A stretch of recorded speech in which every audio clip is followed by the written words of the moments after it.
Mas, Paulo, tu curtiu essa ideia de virar professor, cara? Igor, isso é uma espécie de volta às raízes. O primeiro MBA executivo no Brasil, e na verdade no mundo, a inovação foi brasileira. Meados de anos 80, 85, 86, o Brasil uma desordem financeira, indo para a hiperinflação, e nós tínhamos fundado um banco e faltava capital humano. Tinha jovens engenheiros, engraçado, era o contrário de hoje. Caramba. Hoje está sobrando financista e faltando engenheiro. Naquela época tinha muito engenheiro de sistema, engenheiro de construção civil, engenheiro de telecomunicações, e ninguém entendia nada de economia e finanças. E nós precisávamos que os jovens entendessem. Então eu criei o primeiro MBA executivo em finanças. Na verdade é um MBA executivo com especialização em finanças. Esse produto MBA executivo não existia em lugar nenhum do mundo. À época, eu cheguei a conversar com o reitor de Harvard e tudo, e perguntando por que não democratizavam o acesso ao conhecimento. Tudo bem que vão só 30, 40 pessoas por ano lá fazer os cursos de economia, ou de direito, geralmente as faculdades nos Estados Unidos, elas se destacam em algum campo, por exemplo. Se você quer... elas têm todos os campos, mas se você quiser atingir excelência em economia, você vai para Stanford, vai para Chicago. Se você quiser em direito, você vai para Harvard. Se você quiser em medicina, você vai para Johns Hopkins. Então, existe uma especialização. Agora, o produto, como democratizar esse acesso? Uma coisa é um jovem que estuda a vida toda, tem bolsa de estudos, era o meu caso, quer ir lá para fora estudar. A outra coisa é o seguinte: uma enorme massa de indivíduos buscando empregabilidade, precisando de conceitos básicos, fundamentais, numa linguagem acessível. Porque a linguagem da ciência normalmente é altamente matematizada. Dizia até o Paul Samuelson, que é prêmio Nobel de Economia, ele dizia, olha, a matemática é a linguagem da ciência.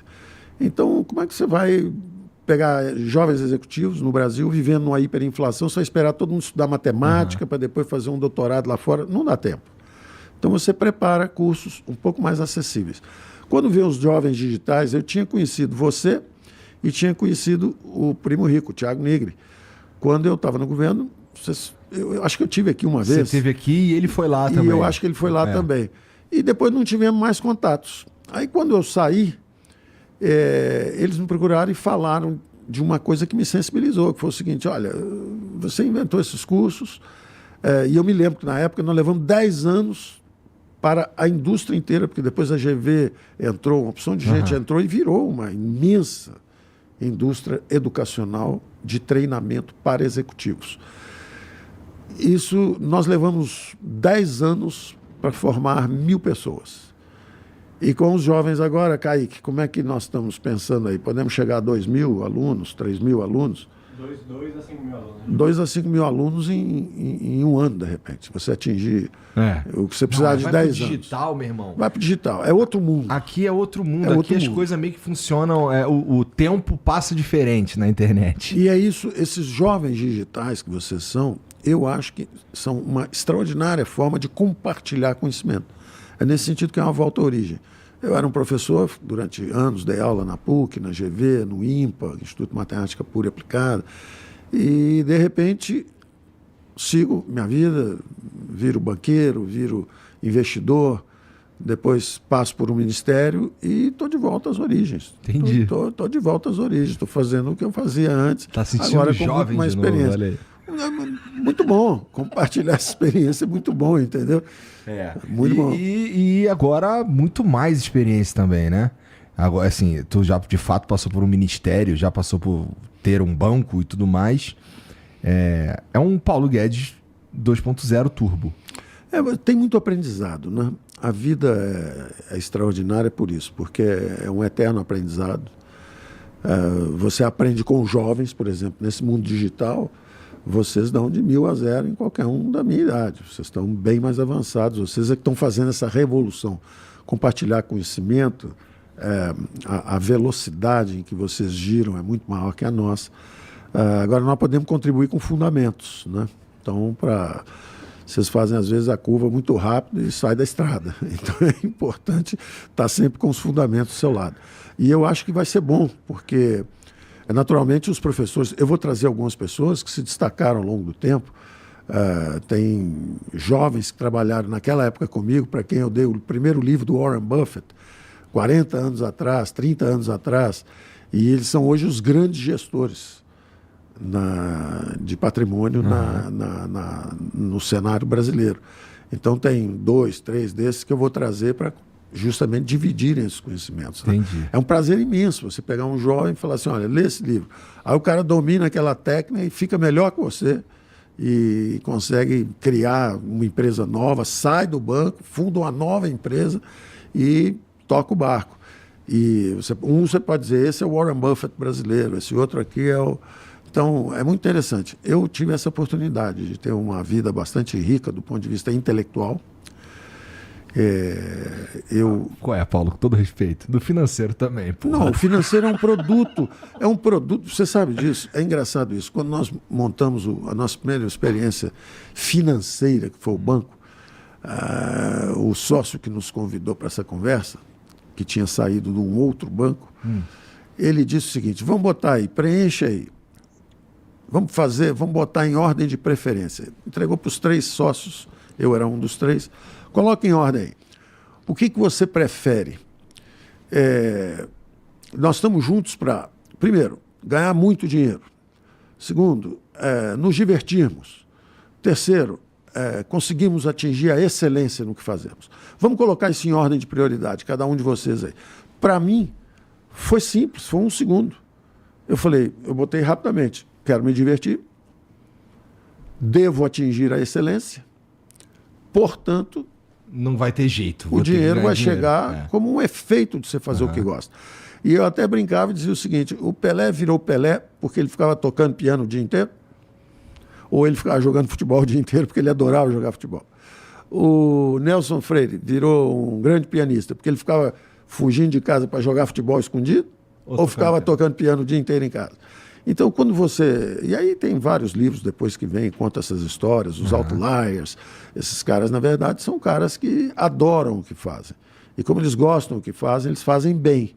E como eles fazem bem, a sociedade retribui pagando bem pelo serviço desses indivíduos. Cara, tu falando sobre o início aí que você dava aula e tudo mais, tu falou...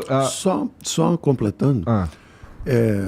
Os jovens digitais estão participando justamente desse MBA em macroeconomia aplicada. É uma espécie de passar minhas reflexões, tendo tido a experiência de primeiro ter sido um economista-chefe, depois um sócio estrategista, depois o chefe da área de renda fixa, que ganhou mais de 90% do resultado do banco durante todo um período que foi muito turbulento na economia brasileira. Depois como investidor, indo para o setor real, investindo em educação. Eu sempre segui esse conselho. Eu nunca deixei a educação, eu sempre tive a mão. Eu estava no setor financeiro, mas eu estava sempre promovendo alguma coisa na área de educação. Então essa volta agora, ela é até mais ampla. Eu vou ser chanceler de uma universidade, eu vou criar um curso de medicina robótica, que eu estava investindo nessa área um pouco antes de eu ir para o governo. Também um curso de medicina robótica e um de transição energética. A gente vai falar um pouco disso lá na frente, mas é só para não perder a oportunidade de dizer desse compromisso meu com a educação, que ele é antigo. Ele é muito antigo. O Simons, que tinha sido meu professor aqui, foi ministro da Fazenda lá atrás, ele dizia sempre, olha, não solta nunca a educação. Se você for para o governo, ele tinha me indicado, quando o Tancredo Neves foi eleito, ele e o Delfim me indicaram para o Dornelles, que foi o ministro da Fazenda, que me sondou para o Banco Central. E eu fui conversar com o Simons e tudo, e ele tinha poucos meses antes, ele tinha me dito, não faça como a nossa geração, nós íamos muito jovens para o governo, fazemos experiências com o país, e depois a gente fica conhecido, vai ganhar dinheiro, etc. Faça o contrário. Faça como os americanos. Primeiro terço da vida você estuda, o segundo terço você fica independente, ganha seus recursos, faz as suas experiências com você mesmo e na velhice você vai e presta serviço para o seu país e leva a sua experiência para ajudar o país, em vez de fazer experiências com o país. Mas nunca solte a educação. Fique sempre de mão dada com a educação, porque aquilo te mantém sempre pensando, conversando com os acadêmicos. No fundo é o seguinte, é que as ciências econômicas são extraordinariamente poderosas, elas têm impacto na prosperidade dos indivíduos, na vida dos povos, no destino das nações.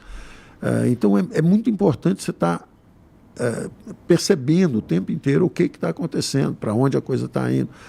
Então, só para dizer que essa foi um convite que foi uma imensa alegria para mim, Jovens Digitais. É claro que os acadêmicos que me conhecem da época de academia, poxa, você agora vai ser professor de curso de... Sim, sim. O objetivo é justamente esse, é compartilhar conhecimento, difundir o máximo possível, da forma mais acessível possível, para todo mundo entender. E isso era uma coisa que o filósofo da ciência, o Karl Popper, dizia: a primeira responsabilidade do intelectual é dominar o seu campo. Estuda tudo, lê tudo, vê todos os ângulos. Vai ser sempre muito difícil se atualizar, mas tente. Depois tente os campos correlatos, para você exatamente aprender com coisas, por exemplo, um economista tem que conhecer a história. Ele precisa conhecer a história, ele precisa conhecer um pouco de sociologia, ciência política, ter cuidado para não se perder, porque tem muita coisa ruim escrita em campos menos... A ciência não é exata. As ciências não são exatas. A gente chama ciências exatas, por exemplo, física, mas quando você vai para a física quântica, que é a coisa do microcosmos, princípio de incerteza de Heisenberg, não tem certeza nenhuma ali, você não sabe nem por onde passou o elétron, entendeu? Então, mas de algumas são aproximações, todas são aproximações à realidade, algumas funcionam com grandes números, por exemplo.